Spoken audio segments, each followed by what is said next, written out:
All right. It's currently the 4th of December, 2024. Another episode of Lessons. All right, let's jump right into it.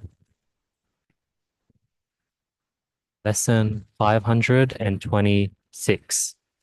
Eternal life belongs to those who live in the present. So I've been learning about this thought process on how the present is eternal, how the future and the past, both those things are finite, but the truly eternal thing is the present. The present is forever. Like if you stay in this very present moment, it's eternal. It's hard to explain, but I guess why is it important? It's a reminder that if I want to live forever, live eternally, the best way to do that is to be as present as possible. So that's why it's a good quote to remember, good lesson to remember. Lesson 527. If you've consistently made the right decision by not following someone's advice, it's a good metric to keep doing so. And if you've constantly made the wrong decision by not following someone's advice, it's a good metric to start listening to their advice. So if someone has consistently been wrong, let's have a friend that told me to sell my crypto. He told me to get a job. He told me to fire all my employees. And I didn't listen to any of his pieces of advice, and I'm grateful for doing so. Then I should continue asking him for his thoughts to not listen to them. Whereas if I have a friend that's been consistently wrong, like he told me NFTs was a bad idea. I didn't listen and it ended up being a bad idea. Um, he told me to buy more XRP cryptocurrency and XRP went up to the moon. So if someone's that have, has been consistently correct and I've been consistently not listening to them, it's time to start listening to them more often and start following their predictions. Lesson 528. Finding the perfect match, even just in a friend, requires so many hoops. It requires finding an attractive person, or let's say a cool person if it's just a friend. Two, requires you coming up and saying hi. Three, it requires having a good conversation and having reciprocated interests. Four, it requires her not having a boyfriend already. Five, it then requires you to get her Instagram or her number. Six, it requires her to follow you back on Instagram. Seven, it requires you to then send that first message. Eight, it then requires her to reply. Nine, it it then the next hoop is you being able to link up again and her wanting to catch up. 10, it requires you having a great time together to probably link up for like 1 or 2 hours. And 11, it requires her to be interested in you romantically.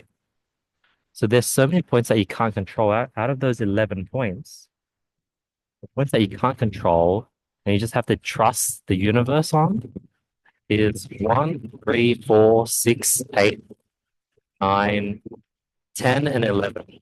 So there's 8 possible points of failures that aren't in your control. Realizing this will give you more patience and acceptance of failure, seeing how the odds really aren't in your favor and it's huge numbers game. Like for every 100 people I say hi to, I probably have maybe 15 interesting conversations. Out of 15 interesting conversations, I probably have like maybe 5 social media contact details. Out of 5, I probably link up with maybe 3 people again, maybe 2 or 3, and out of the 2 or 3, maybe one might be like a solid long-term reoccurring friend. See that? You're like, oh damn, like okay. Um, I have to say hi to like 1,000 people because 1 in 10 of those really cool people might become a potential sort of like amazing romantic partner.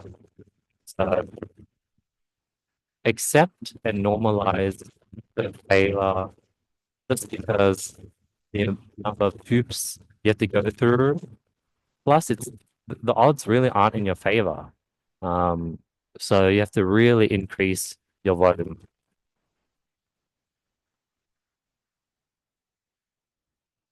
Lesson 529. The universe will give you the partner you deserve. And sometimes the universe will give you a heartbreak. And that's probably what you need. Also, sometimes the universe needs to give you a divorce to really check your ego. And a lot of the times the universe will give and test you with lots of rejection to see if you really have it takes to deserve that soulmate. Like, wouldn't it make sense that if you wanted to meet someone exceptional, someone amazing, that it would be a long journey to meet that person? That's the only way. Like, it doesn't make sense for you to meet your soulmate tomorrow. Like, the only thing that makes sense is for it to be hard, for it to be a search, for it to be a sort of diamond, like the needle in the haystack. For anything that's worth having, it requires lots of rejections, and that's the universe just testing you, strengthening you up so that when time comes, you would have become the person that deserves this beautiful soulmate of yours.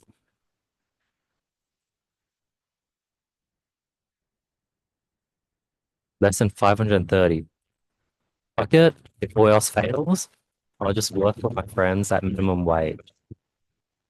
So many friends that own businesses, and I'll just work for them at minimum wage. That's the worst case scenario, which isn't too bad, is it? That's an 531. The gap from a 9 out of 10 to an 8 out of 10 is exponentially larger than a 7 out of 10 and a 6. When you're like a 9 out of 10, to go from a 9 out of 10 to a 9.1, 9.2, it's hard. It's exponentially harder.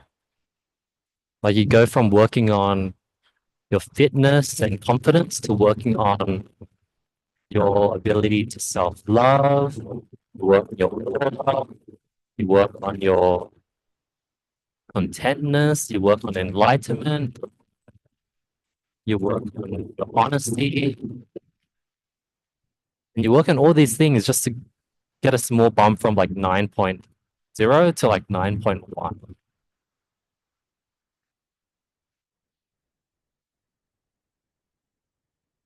But that's why when you meet like a 9.2, 9.3 out of 10, that's a really special person. That's really, really rare and hard to come by. And that person is exponentially more cooler than like an 8 out of 10. Lesson 532. Believe and trust that the universe that you have, believe and trust that you have the universe's favor and things will work out fine. Trust that the universe is working in your favor. Trust that the universe wants you to win. Trust that all the dots and all the trials and tribulations are currently needed to happen for you to get to that beautiful conclusion that you want. And trust that it has your back and it's there for you when you fall. And trust that it doesn't want you to go broke and it doesn't want you to die and it doesn't want you to have meaninglessness, pain. Everything happens for a reason and it has your back and yeah, it's intentional.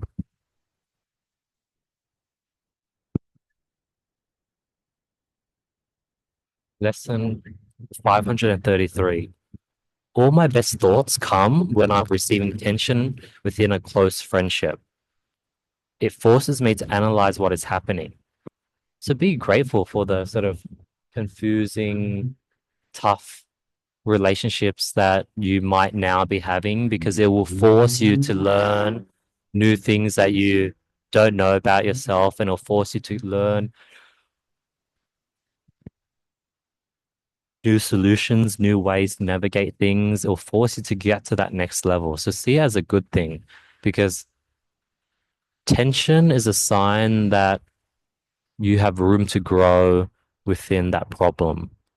Because, for example, the other day, um, me and my friend were arguing. Not really, but he was arguing with another friend. And we're talking about sort of um, Jewish people, and he's a Jewish person, and he full like messaged me. I was like, oh, blah blah blah blah, and I just didn't respond. Well, I initially responded with kindness, and then he was like, he got a bit angry for some reason, and I just didn't respond. So I'm at a level where that tension in that relationship doesn't really bother me because I've grown so much. Whereas the tension I'm feeling in another relationship of like, hey, we're growing apart. We are putting effort to stay in each other's life, but at the same time, it doesn't seem like we're putting effort to stay in each other's life. Something weird is happening here. Like this tension, it's forcing me to grow. It's forcing me to figure this out because I haven't been through this before. So the tension you're feeling is a sign of growth, and you're just dealing with harder problems. And it's always going to be there as you keep getting into more and more meaningful relationships.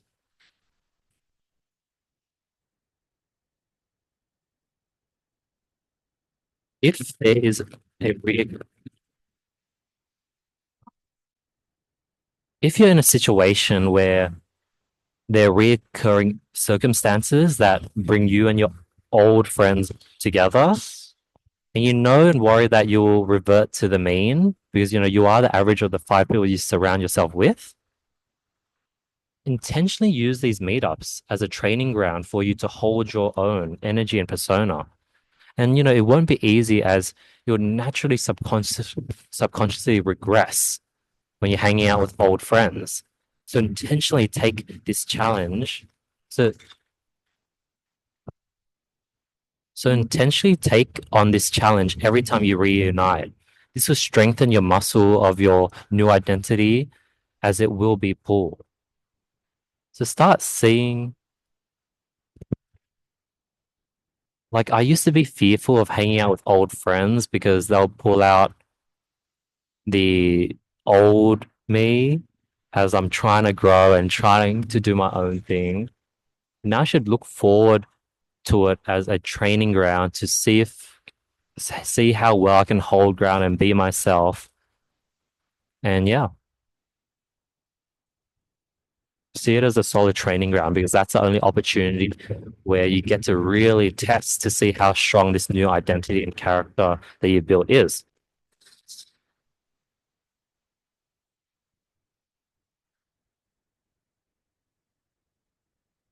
Lesson 535. Your internal problems will affect your relationship. Maybe that's why life hasn't given me a partner yet. Life is waiting for me to work on all these internal problems first, as I want to be successful, because as I want a successful, fulfilling, and long marriage. Maybe life is like, hey, Annie, you still have all these internal problems that you need to sort of really lock down, figure out before I sort of give you that person. Because if I give you that person now, you won't have the maturity or the EQ required to sort of make that relationship work, especially long term. So take on, see all the tensions, all the sort of not drama, but all the problems, or the tension, or the anxiety, or the frustration I'm currently dealing with as challenges that I want to knock out as soon as possible because it will get me closer to my soulmate much quicker.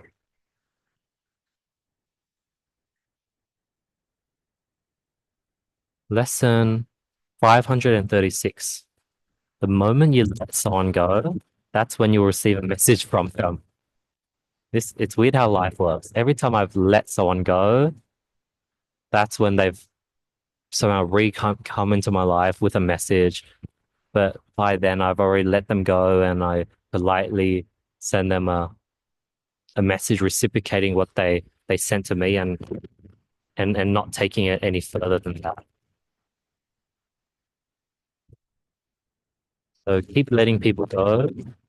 Like the people, like it's hard because these are the people that you want to have in your life. These are people that you want a reply from. And ironically, when you let that go and you let them go, that's when you get that reply you're looking for from, let's say, that girl that you met